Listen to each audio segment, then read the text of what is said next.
Good morning all dear students. कल की class में हमने पढ़ा था कि किस तरह से जो टीपू सुल्तान का रूलिंग पीरियड था उस समय थर्ड मैसूर वॉर हुआ और किस तरह से उसने अपने रिफॉर्म्स करके अपनी ताकत को बढ़ाया और ब्रिटिशों के साथ उसने युद्ध किया, लेकिन लास्ट टाइम पर वो हार जाता है उनसे, लेकिन फिर भी वो अपने आप को कमज़ोर नहीं समझता। उसके बाद जो ब्रिटिशर्स थे, जो लॉर्ड वेलेस्ली था, उसने सब्सिडरी सिस्टम को अपनाया। सब्सिडरी सिस्टम में से क्या हुआ, उसने जितने भी इंडियन स्टेट्स थे उसको अपने अंदर मिला लिया और इस तरह से उसने ब्रिटिश पावर को बढ़ा दिया, यानी ब्रिटिश पावर को स्टेबल कर दिया। अब हम आज क्या पढ़ेंगे, defect of the subsidiary system, यानी जो ब्रिटिश ने सब्सिडरी सिस्टम लगाया था उसके क्या डिफेक्ट हुए। तो सबसे पहला जो इफेक्ट था वो सब्सिडरी सिस्टम का वो ये था कि इंडियन प्रिंसेस में जो उन्होंने हजारों सैनिक भेजे थे उनमें क्या हुआ, अनार्ची पैदा हो गई, यानी अराजकता पैदा हो गई। अराजकता का मतलब है कि कहीं पर भी कोई भी जो काम है वो लॉ ऑर्डर से नहीं किए जाते थे, क्योंकि जो ज़्यादातर सैनिक थे वो अनएम्प्लॉयमेंट थे, क्योंकि उनके पास कोई काम नहीं था। और सबसे ज़्यादा जो उनकी फ्री बूटिंग थी, यानी समुद्री डकैतीज थी, वो disband soldier were felt much in central India. Free booting activities जो थी उसको सोल्जर्स को था वो भंग करना था, यानी ऐसी कोई एक्टिविटी ना हो। इसी सबसे बड़ी इसमें डिफेक्ट था कि लोग समुद्री डकैतियाँ डालने लगे। और सबसे बड़ा जो अफेक्ट था वो था कि जो पिंडारीज लोग होते हैं उनसे लोगों को खतरा पैदा हो गया। पिंडारीज भी वही होते हैं जो समुद्री डाकू लोग होते हैं, उनको पिंडारीज बोलते हैं। अब क्या है, जो princess of the protected state safe guard against external danger and internal revolt. जो राजकुमार थे या जो राजा थे वहाँ पर, वो क्या करने लगे, प्रोटेक्टेड स्टेट्स, अपने राज्य को प्रोटेक्ट करने लगे। किससे, बाहरी खतरों से और आंतरिक युद्धों से। क्योंकि जो ब्रिटिश थे अब वो तो इन युद्धों में इन्वॉल्व नहीं होते थे, तो वहाँ की जिम्मेदारी किसकी आ गई, वहाँ के जो राजकुमार थे। अब उन्होंने क्या किया, उन्होंने एडमिनिस्ट्रेटिव रिस्पॉन्सिबिलिटीज़ को नेगलेक्ट करना शुरू कर दिया और वो कैसा जीवन जीने लगे, आसान, है ना, और आनंदमय जीवन जीने लगे। इसका क्या प्रभाव हुआ कि जो गवर्नमेंट थी वो क्या हो गई, अराजकता की स्थिति में आ गई, यानी वहाँ काम जो था वो सही ढंग से नहीं होने लगा, यानी सब अपने अपने में मस्त हो गए, किसी को किसी से कोई लेना देना नहीं था। इसी बीच क्या होता है कि anarchy and misrules in several state had resulted, और इससे क्या हुआ, बहुत से राज्यों में अनार्की और मिसरूल फैल गए, यानी कोई शासन अच्छी तरह से करता ही नहीं था, अराजकता फैल गई। तो इसका फ़ायदा किसने उठाया, ब्रिटिश ने उठाया। उन्होंने इन स्टेट्स को एनेक्सेशन कर लिया, यानी हड़प लिया। इससे क्या हुआ, subsidiary system prove to be preparation of annexation. इस तरह से हम कह सकते हैं कि जो सब्सिडरी सिस्टम लगा था, जो सहायक प्रणाली लगी थी, वो एक तरह से प्रिपरेशन थी, यानी पहले से की गई तैयारी थी कि जिससे कि हम हिंदू राज्यों को हड़प लें, यानी ये ब्रिटिशों की एक सोची समझी प्री प्लानिंग थी। उसके बाद British collected very heavy subsidies from the protected princess. उसके बाद जो ब्रिटिश थे वो प्रोटेक्टेड प्रिंसेस से, यानी जिनको वो सुरक्षा देते थे, उनसे बहुत हैवी सब्सिडी वसूलने लगे। और इससे क्या हुआ, उनकी इकनॉमी पर बहुत बड़ा प्रभाव पड़ा। यानी जब हिंदुओं से आप बार बार लेते रहोगे, छीनते रहोगे, हड़पते रहोगे, तो इंडियन इकनॉमी है उस पर तो एडवर्सली इफेक्ट पड़ेगा ही, यानी उस पर बुरा प्रभाव पड़ेगा। अब क्या है, enforcement of the subsidiary system, कि सब्सिडरी सिस्टम को लागू किया गया। कैसे लागू किया, सबसे पहले हैदराबाद पहला स्टेट था जहां पर वेलेस्ली ने 1798 में सब्सिडरी सिस्टम को लागू किया। उसने एक ट्रीटी की 1798 में, जिसमें कि जो सक्सेसफुल हुई थी, और use to bring small princely state under the control of British empire. यानी उस ट्रीटी के अकॉर्डिंग क्या था कि जितने भी स्मॉल प्रिंसली स्टेट्स हैं, है ना, उनको ब्रिटिश एम्पायर के कंट्रोल में लाया जाए, उनके अंडर लाया जाए। इससे क्या हुआ, एक फिक्स्ड अमाउंट यानी एनुअली 24 लाख अमाउंट पे करना था। किसके लिए? सब्सिडरी फोर्सेस के लिए। यानी उनको ये फोर्स किया गया कि आपको सब्सिडी के रूप में 24 लाख रुपए देने होंगे annually, in accordance with the treaty. इस ट्रीटी के अनुसार जितने भी फ्रेंच सैनिक थे हैदराबाद में, उनको भंग कर दिया गया और उनकी जगह क्या कर दिया गया, सब्सिडरी ब्रिटिश फोर्सेस, और उनको ब्रिटिश फोर्स में रिप्लेस कर दिया गया। यानी फ्रेंच सेना से उनको ब्रिटिश सेना में लाया गया। एक नई ट्रीटी और बनी 1800 में, by which the Nawab seeded largest territory, जिसमें कि निज़ाम ने टेरिटरीज़ को कंपनी को सौंप दिया और एक नया फेमस डिस्ट्रिक्ट उसमें बनाया, कॉन्स्टिट्यूट किया, यानी उसमें शामिल किया, या नया डिस्ट्रिक्ट उसमें बनाया। अब दूसरा है जो सब्सिडी सिस्टम कहाँ लागू हुआ, औध में। यानी द थ्रेट ऑफ इन्वेशन, यानी जब आक्रमण की धमकी, जब शाहजमन, अफ़गानिस्तान के शाहजमन ने आक्रमण की धमकी दी, तो ये क्या था, वेलेज़ली का एक बहाना था। क्या बहाना था कि नवाब, औध के नवाब को सब्सिडरी ट्रीटी में एंट्री देना। यानी अब उसने हैदराबाद में सब्सिडी सिस्टम लागू कर दिया, अब वो अवध में भी लगाना चाहता था कि यहाँ पर भी सब्सिडरी सिस्टम लागू हो।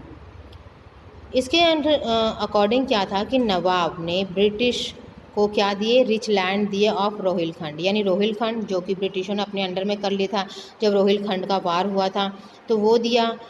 लोअर दाब जो निचला इलाका था, और Gorakhpur, for the Gorakhpur maintenance, यानी गोरखपुर के मेंटेनेंस के लिए, अपनी इंक्रीज्ड आर्मी को मेंटेन करने के लिए उन्होंने रोहिलखंड और दोआब गोरखपुर के कुछ लैंड्स भी ब्रिटिशों को दिए।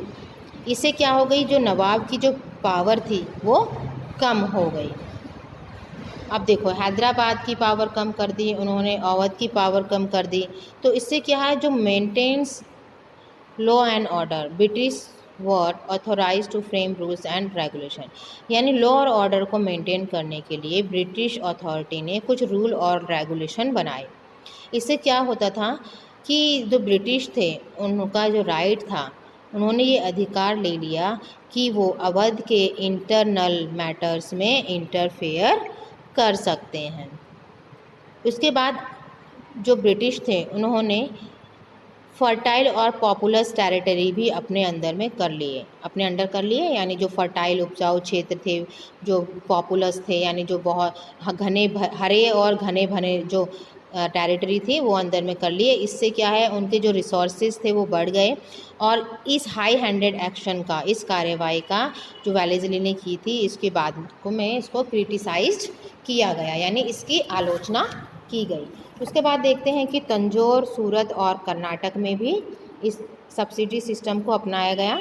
कि वेलेज़ली ने तंजौर, सूरत और कर्नाटक में एडमिनिस्ट्रेशन को संभाला और उसने कुछ ट्रीटीज़ कंक्लूड की, कुछ ट्रीटी बनाई, जिसमें कि इन स्टेट्स के जो रूलर्स थे उनके लिए।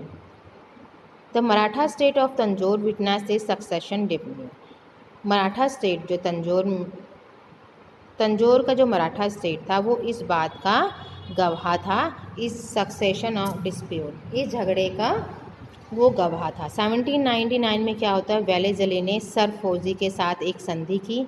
उसके अकॉर्डिंग क्या था कि जो ब्रिटिश ने सारा administration of the state and allow सफेर्जिन, स्टेट्स के सारा एडमिनिस्ट्रेशन खुद ले लिया, and allow Serfoji to retain the title of raja. और सरफौजी को ये कहा गया कि वो राजा का टाइटल वापस करें। किसके साथ? 4 लाख रुपीस पेंशन के साथ उसको कहा गया कि वो अपने राजा की पदवी को त्याग कर दें। अब policy of annexation, policy of annexation का क्या मतलब है? राज्य हड़पने की नीति। डलहौजी की सबसे मेन पहलू ये था कि उसकी जो ड्रामा था एनेक्सेशन का वो सबसे मेन था। इसका मेन एम क्या था? जो कंपनी के टेरिटरीज़ हैं, ईस्ट इंडिया कंपनी के जितने भी क्षेत्र हैं उसको वो एक्सपेंड करे, चाहे वो एडमिनिस्ट्रेटिव हो, इम्पीरियल हो, कमर्शियल हो या फाइनेंशियल हो। उसने एनेक्सेशन के यानी राज्य हड़पने की बहुत से रीज़न दिए और सबसे मेन जो ऑब्जेक्टिव था वो था and miss rule in the annex state, यानी जो हड़पे गए राज्य थे उसमें से मिस रूल को का एंड करना है। जैसे कि उसने अवध के साथ किया। अवध का जो एनेक्सेशन था उसने वो मिस यूज़ किया था उसका, यानी उसने लीगली उसको एनेक्स नहीं किया था, यानी उसको नहीं हड़पा था। अब he aimed at providing the beneficent administration the people annex state. उसका जो मेन एम था वो क्या था? जितने भी राज्य उसने अपने अंडर में लिए थे उनमें एक अच्छा एडमिनिस्ट्रेशन वो लेके आए। इसी टाइम पे उसके माइंड में ये सारे एडवांटेज आए थे। किसके लिए? ब्रिटिश के लिए, ताकि उसको इम्पीरियल डिफेंस, कमर्शियल और बेनिफिशियल फाइनेंशियल बेनिफिट्स मिल सकें। हालांकि हम कह सकते हैं कि जो डलहौजी था वो भारत में एनेक्सेशन की पॉलिसी से नहीं आया था, लेकिन फिर भी वो इसको एबल था इसको मिलाने में। British rule in India by policy of annexation, यानी ब्रिटिश रूल को आगे बढ़ाने के लिए वो आया था। उसकी सबसे ग्रेट एनेक्सेशन था, जो सबसे महान राज्य हड़पा था उसने, वो क्या था? पंजाब, लोअर बर्मा और अवध का सेंट्रल पार्ट जो था उसने अपने राज्य में मिला लिया था। यानी ये सारे राज्य जो हिंदू राज्य थे वो सारे ब्रिटिश राज्य में शामिल हो गए। अब पंजाब का जो अधिग्रहण हुआ था, जो पंजाब को जो हड़पा था वो कैसे हुआ था? जब सेकंड एंग्लो सिख वॉर का जब एंड हुआ तो डलहौजी ने पंजाब को हड़प लिया।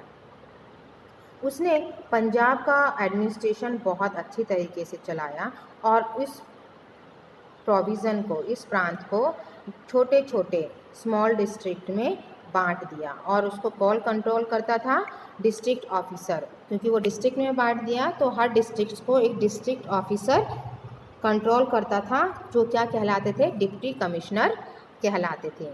इन्हीं कमिश्नर ने अपने असिस्टेंट्स की हेल्प से लोगों के साथ कांटेक्ट किया, रेवेन्यू और जुडिशियल डिपार्टमेंट को कंबाइन किया और सेंट्रल पावर और अपनी रिस्पॉन्सिबिलिटी को सिक्योर किया। यानी जितनी भी टैक्सेस से रिलेटेड और जुडिशियल जो पावर थी वो उन्होंने अपने अंडर में ले ली। तो जो इंडियंस जो लोग थे उनके कस्टम्स के अकॉर्डिंग क्या थी? रूल्स जो थे और जो प्रोसीजर थे उनको थोड़ा सिंप्लीफाई किया गया, आसान बनाया गया, ताकि लोग इसको समझें और इसको अपना सकें। अब जितना भी जो भी एडमिनिस्ट्रेशन था पंजाब का वो किसको सौंप दिया गया? चीफ कमिश्नर को सौंप दिया गया। हालांकि जो गवर्नर जनरल होते थे वो ही वास्तविक रूलर थे पंजाब के। The services of Lawrence brother in the administration of Punjab were notable. Lawrence brother की जो सर्विस था, यानी जो काम किया पंजाब में, वो काबिले तारीफ था। नेक्स्ट हम देखते हैं कि 3 साल के अंदर ही perfect order was restored in provinces, यानी उन प्रोविंसेस में परफेक्ट सुधार किए गए और उसमें क्या किया गया?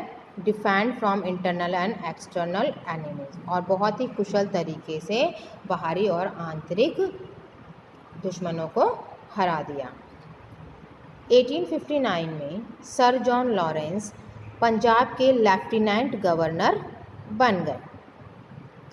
सेकेंड बर्मी वॉर और annexation of lower Burma in 1852। Second जो बर्मा युद्ध हुआ और लोअर बर्मा का जो अधिग्रहण हुआ, उसने क्या किया? रंगून में ब्रिटिश और बर्मीज़ के बीच में क्या कमर्शियल डिस्प्यूट पैदा कर दिया।